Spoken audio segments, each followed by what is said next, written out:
Ya, oke. Halo teman-teman, balik lagi di channel Raga Trade Story.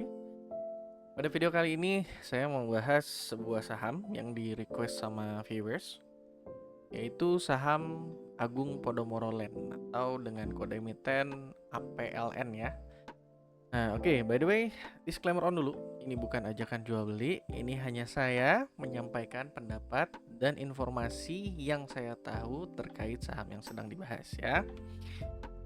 By the way, kalau misalnya teman-teman mau dukung channel ini, teman-teman bisa scan barcode yang ada di pojok kanan bawah ya, itu via Saweria atau lewat link Saweria yang ada di kolom deskripsi di bawah. Oke.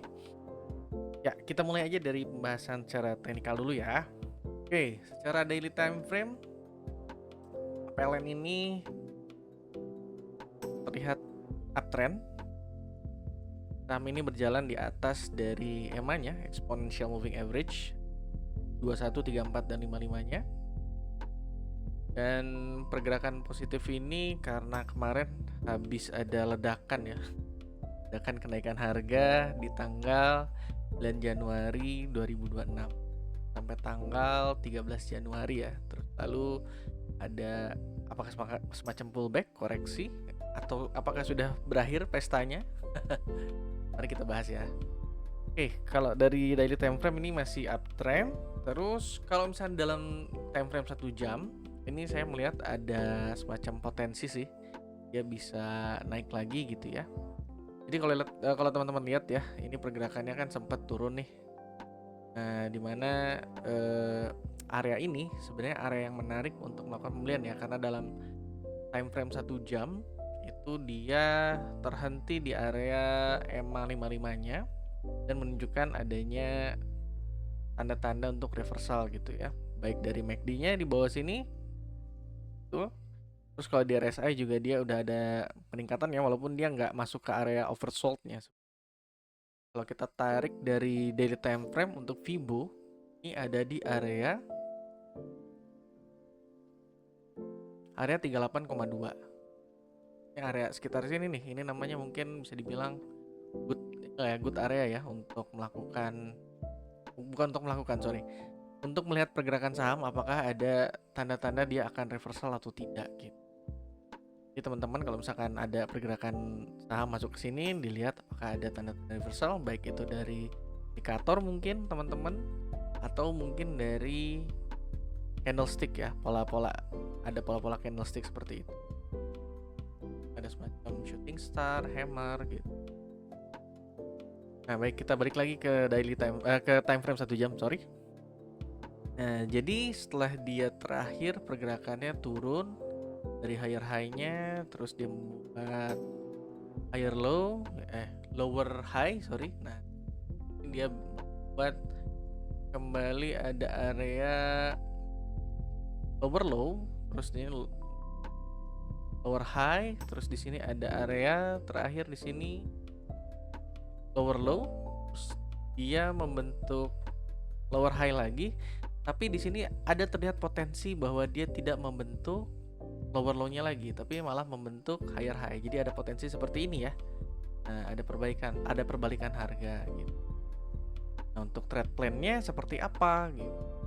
Untuk trade plan-nya saya rasa teman-teman bisa agak sedikit menunggu ya, bersabar untuk menunggu konfirmasi adanya pembalikan arah, change of character, di mana si harga dari 172 ini harus ditembus dulu dengan volume di area atasnya gitu. Untuk membuktikan bahwa oh iya berarti ini sudah ada perubahan karakter di mana harga sudah naik ke atas dan ada potensi untuk dia berbalik arah ke atas gitu setelah mengalami penurunan. Nah, kalau dilihat di sini, kalau dari saya sendiri melihatnya, saya akan menunggu hanya sampai dia tembus ke sini. Nah, tembus ya. Di mana area ini cukup menarik untuk dijadikan sebagai titik entry. Tuh. Jadi kalau misalkan dia udah tembus ini dengan volume ini ya. Nah, ini ada merupakan area yang menarik untuk melakukan pembelian gitu. Kalau teman-teman melakukan setup yang sangat agresif, maksudnya teman-teman memiliki style atau gaya trading yang sangat agresif, teman-teman bisa langsung melakukan buy apabila harga 172 atau 173 ini ya, yang penting di atas dari area ini untuk langsung segera melakukan entry gitu. Cuman mohon diperhatikan juga mungkin jumlah volume yang terjadi ya. Apakah volume yang terjadi itu besar gitu atau malah sedikit? Karena apa? Karena kalau misalnya volumenya cuma sedikit, ada tanda bahwa sebenarnya kenaikannya itu tidak didorong dengan volume yang besar dan akan mengakibatkan pergerakan harga saham yang cukup baik untuk naik ke atas gitu. Intinya ya, takutnya dia melakukan fake out. Jadi udah keluar nanti dia masuk lagi ke bawah. Tuh. Jadi lebih baik teman-teman menunggu konfirmasi dari volumenya. Nah, buat yang saya saranin sebenarnya adalah lebih konservatif aja sih teman-teman. Jadinya untuk risk and rewardnya lebih menarik. Nah, gimana kalau konservatif? Kalau konservatif seperti ini. Nah, jadi menunggu sampai dia ada konfirmasi ke atas dan kita tunggu dia di area pullbacknya. Area pullbacknya di mana? Di sekitar sini. Sama dengan gaya trading agresif, hanya saja untuk yang konservatif itu mungkin lebih menunggu pullbacknya saja untuk memastikan konfirmasi bahwa oh iya dia tuh udah menjadi area resisten become supportnya, sehingga secara risk and rewardnya jauh lebih menarik juga gitu. Nah, kalau misalkan teman-teman misalkan entry di area ini gitu ya misalkan, dan nggak menunggu dia pullback. Nah, misalkan teman-teman berarti kan dapatnya mungkin 174 atau 175 gitu ya. Kita anggap aja 174 misalkan. Nah, area cut loss-nya itu di mana? Ya area cut loss-nya itu harusnya di area sini. Nah, mungkin tambahin sedikit. Nah, gitu. Dan target areanya itu sebenarnya dekat juga gitu. Di area sekitar sini, ini ada area resisten dulu pertama gitu. Ya kan? Nah, saat itu terjadi, maka ya risk and rewardnya jadi lebih kecil. Ini cuma 0,71, berarti ya nggak 1:1 gitu, malah kurang. Kenapa? Karena kalau misalkan dia udah naik ke sini, untuk memastikan bahwa dia tidak ada pergerakan lagi ke bawah, itu area stop loss-nya ya harus di sini gitu. Takutnya kalau teman-teman taruh stop loss-nya di sini gitu ya, misalkan pas di sinilah atau lebihin dikit gitu. Waktu dia nyentuh ke area sini, terus tiba-tiba dia mantul lagi kencang ke atas, kan nggak enak gitu. Tapi kalau misalkan teman-teman misalkan nunggu pullback gitu, nah nunggu pullback, area dari stop loss-nya ini teman-teman bisa kecilin. Kecilinnya di mana? Sebenarnya ambil 3 tick di sini di bawah juga bisa sih, kalau menurut saya ya. Jadi kalau saya ngikutin kayak lihat panjang weeknya aja nih di area resistennya sebelumnya. Nah misalkan ini sekitar 1,5%, ya udah saya pakai sekitar 1,5% juga dari situ. Bahkan ya saya lebihin dikit gitu, kan 2%, itu udah lebih menarik juga dan risk and rewardnya jadi lebih menarik. Jadi ini 3,5, tapi kita siap meresikokan sekitar 2%. Kalau misalkan tidak terjadi apa-apa ya di ekonomi secara global ataupun secara nasional gitu. Bahkan kalau ada Trump nge-tweet apa lagi gitu, kan kita nggak tahu ya. Itu yang harus disiapkan sih. Kayak gitu. Nah, jadi kalau dari saya untuk trading plan-nya secara time frame 1 jam ini cukup menarik kalau misalkan dia bisa melakukan breakout ke atas ya, dan dia ada retest ke bawah gitu, ada pullback lah gitu. Karena apa? Karena ya itu tadi ya, kita nggak tahu nih misalkan dia kalau udah konfirmasi ke atas apakah akan melakukan pullback kembali ya. Syukur-syukur nanti kalau misalkan teman-teman ngelihatnya gini, oke dia ke atas membentuk higher high gitu. Nah kalau misalkan teman-teman bisa dapat di area sini, di bawah sini, misalkan dia tembus lagi ke bawah, nah teman-teman area stop lossnya bisa lebih enak lagi gitu ya, karena ada konfirmasi yang pas gitu bahwa kalau misalkan si pergerakan sahamnya itu menembus area ini, area sekitar 162 atau 160, maka ada kecenderungan dia akan pergi ke bawah gitu. Jadi teman-teman udah nggak kaget, oh gua kena stop loss karena pergerakannya mau ke bawah si sahamnya ini. Tapi kalau misalkan teman-teman ngambil di atas sini kan tanpa menunggu ada pullback, ya berarti teman-teman area stop lossnya jadi lebih gede gitu. Tapi kalau teman-teman mau ngecilin juga nggak salah sih sebenarnya ya. Cuman ya intinya itulah. Jadi menunggu pergerakan sahamnya itu terkonfirmasi ke atas bahwa ada perubahan dari perubahan pergerakan karakter dari si sahamnya. Nah, oke. Itu ya. Jadi teman-teman bisa tunggu di area 165 mungkin, dan untuk cut loss-nya ada di stop loss lah ya. Stop loss di area 160-an gitu. Gantung sih ini weeknya ya 2%, mungkin kasih 2% dari sini. Ya boleh lah di area 159 gitu ya. Untuk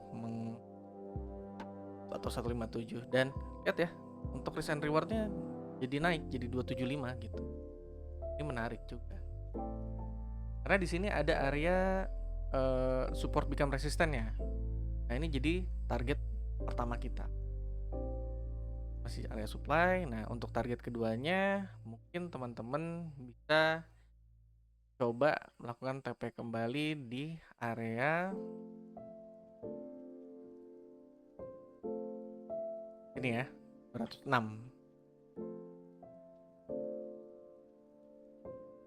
Oke, nah bisa lihat ya kayak gini ya. Oke, terus kita lihat di area Broksum ya. Nah ini di broker summary, ini sebenarnya ada yang menarik. Jadi pergerakan saham ini setelah saya riset itu dari tanggal 1 Agustus 2025 sampai dengan tanggal 8 Januari 2026 itu GR lakukan akumulasi sebesar 537.000 lot ya. Nah ini kalau misalnya teman-teman mau lihat di sini, aduh ini lagi ya nggak apa-apa deh, biar kelihatan, biar jelas gitu ya. Nah tanggal 8 tuh di sini ya, sebelum kenaikan. Tanggal 1 Agustus tuh di sini. Nah area sini nih. Nah, jadi jauh, dia masih di harga 9 ya, mendekati 100 lah. 99 100 gitu ya. Nah, kita lihat di broker summary-nya.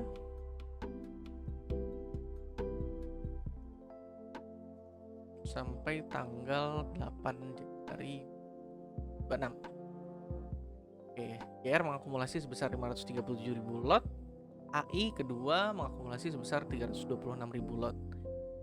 Pada tanggal 9-nya bulan Januari, lihat ya, GR disalip oleh XL. XL mengakumulasi sebesar 700.000 lot dengan average di 116. Sedangkan GR tadi itu masih di 103-an. Kita lihat ya tanggal 8 ya. Cek lagi. Oh, masih 104. Oke. Artinya apa? Artinya GR tuh kayak nggak melakukan apa-apa gitu. Ya mengurangi porsi gitu. Mengurangi porsi di mana porsinya itu diambil XL. Jadi kenaikannya ini didorong saat GR buang barang. Terus kita lanjut lagi ke tanggal 10-nya. Tanggal 12 Januari. Lihat ya, GR sudah ada di sisi seller. Barangnya tuh udah habis dan ini udah udah jualan lagi gitu. Tapi yang jualan utama tuh YP memang. Tapi ya GR sekarang udah ada di sebelah kanan. Nah, waktu tanggal 13 GR jadi top seller gitu. Tanggal 13 itu yang ini nih kalau nggak salah nih candlenya ya, candle yang terakhir sebelum ada penurunan. Tanggal 14 nah GR ya udah banyak lah naik gitu ya penjualannya, dan sisi kiri itu ada XL dan disusul oleh MG. Jadi kalau menurut saya sebenarnya pergerakan saham ini ke atas itu didorong oleh karena GR melakukan penjualan secara bertahap ya, dari tanggal 9 sampai dengan tanggal 14 ya sorry. Nah gitu, kalau misalnya kita lihat di broker flow-nya ya udah kelihatan lah siapa yang mengakumulasi paling banyak dari tanggal 1 Agustus 2025 sampai tanggal hari ini. Kita lihat. Nah, cuman pergerakannya agak kurang enak ngeliatnya ya. Agak banyak noise. Kalau gitu kita singkirin YP-nya dulu. YP, JD, nah sisanya XL, MG sama R. Kelihatan ya. Nah, jadi saat ini maksudnya saat ini nih, ini fase akumulasinya gitu. Jadi waktu di tanggal 9 itu udah mulai digoreng, terbang ke atas sama si GR. Tapi saat digoreng tuh malah dijual sama si GR-nya. Siapa yang ngambil? Nah, yang ngambil tuh L. Kedua ada MG sebenarnya di belakangnya. Dan average dia punya barang di sekitar 159-an ya.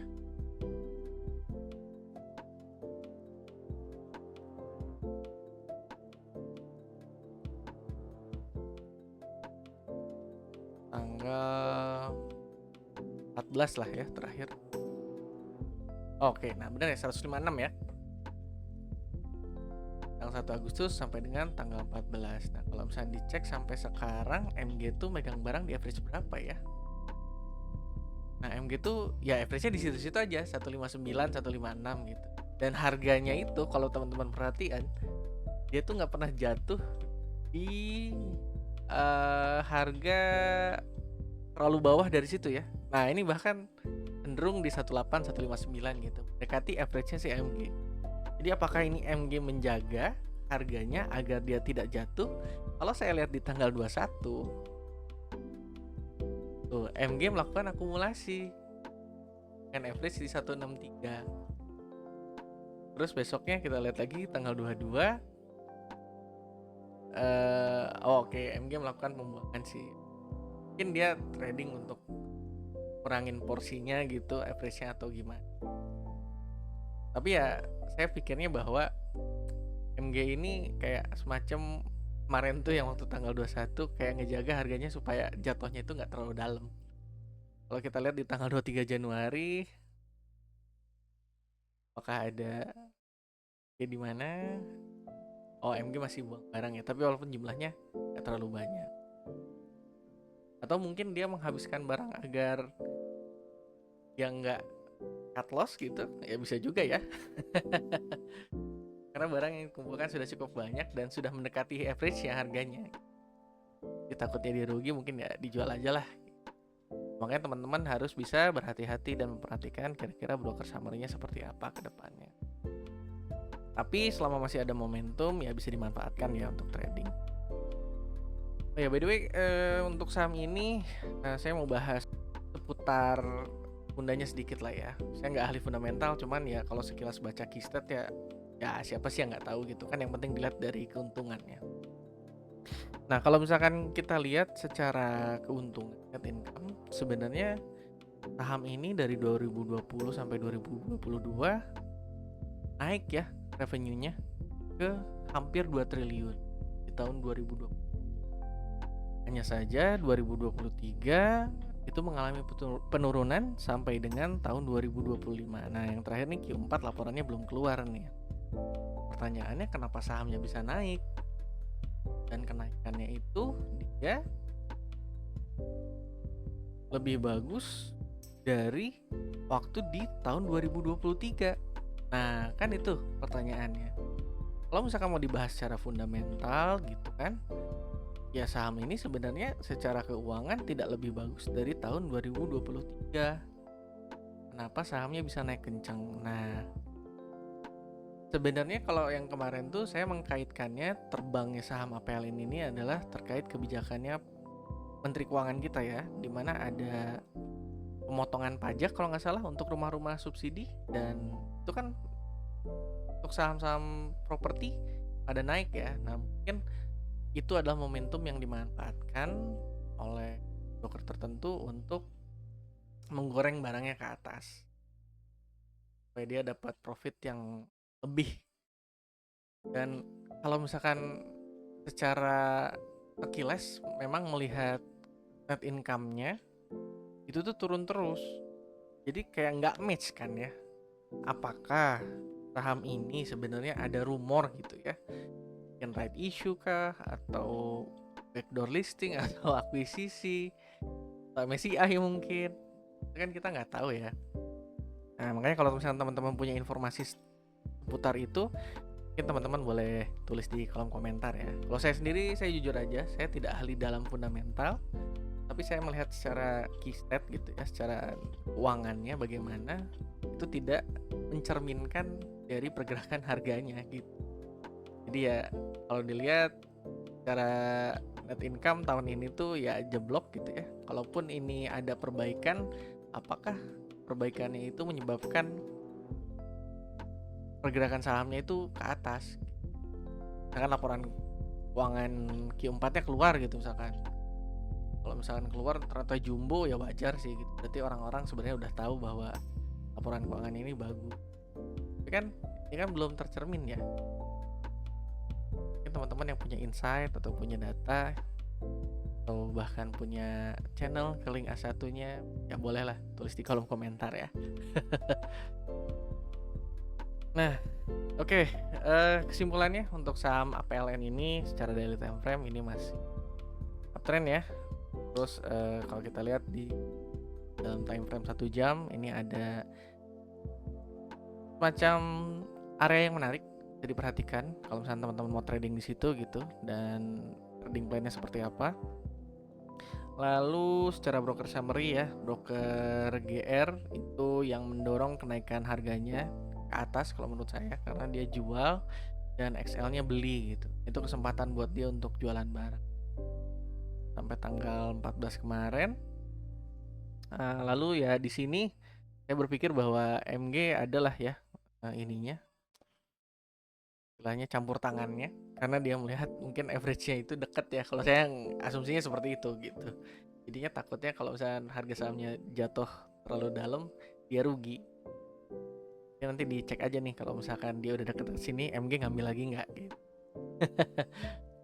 Oke, terus secara fundamental ya itu ya. Jadi sebenarnya kalau dari laporan keuangannya ini terlihat sangat tidak menarik karena terjadi penurunan, dan itu tercermin dari pergerakan saham sebelumnya ya. Di 2022 kan dia sempat naik tuh, terus turun lagi merosot sampai terakhir 2024 tuh yang agak parah ya.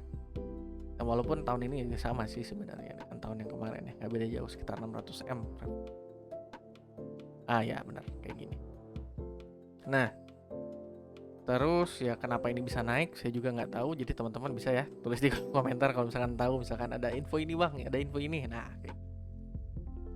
oke, mungkin segitu aja ya pembahasan saham kita terkait APLN.